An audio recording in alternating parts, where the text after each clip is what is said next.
چمن شہر اور گردنواں میں آوارہ اور پاگل کتوں کی برمار نے شہریوں کی زندگی اجریان کر رکھی ہے۔ شہر میں ایسے کوئی جگہ نہیں ہے جہاں پر آوارہ اور پاگل کتے موجود نہ ہو۔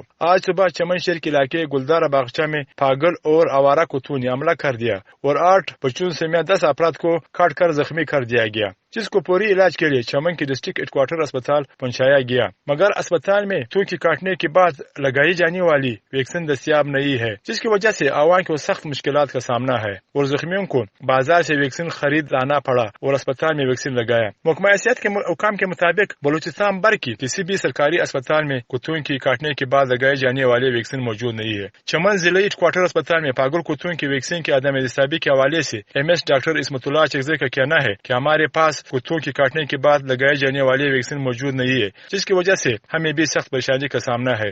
آج صبح سویرے جب میں ہاسپٹل پہنچا تو شعبہ صاحب کا میں نے پہلا وزٹ کیا، وہاں پہ جب دیکھا تقریباً کوئی 8-10 بچوں کا ریکارڈ موجود تھا، اور موجودہ جب میں نے خود دیکھا وہ اس وقت تقریباً کوئی 4-5 بچے تھے جو موجود تھے، جو میں نے خود تصدیق کیا اس بات کی کہ آوارہ کتے بلکہ پاگل کتے نے کاٹا تھا۔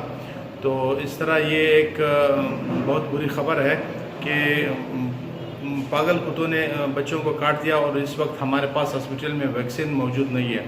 تو ہم بڑے پریشان ہو گئے اس بات پہ کہ ہم اس کے ساتھ ابھی کیا کریں۔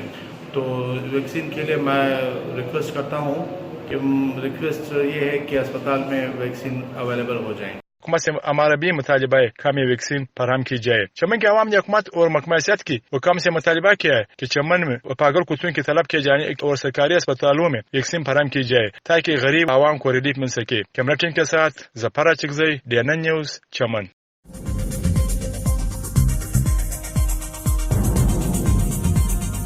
نیوز سے اپ ڈیٹ رہنے کے لیے ہمارے چینل کو سبسکرائب کریں اور بیل آئیکن پر کلک کریں۔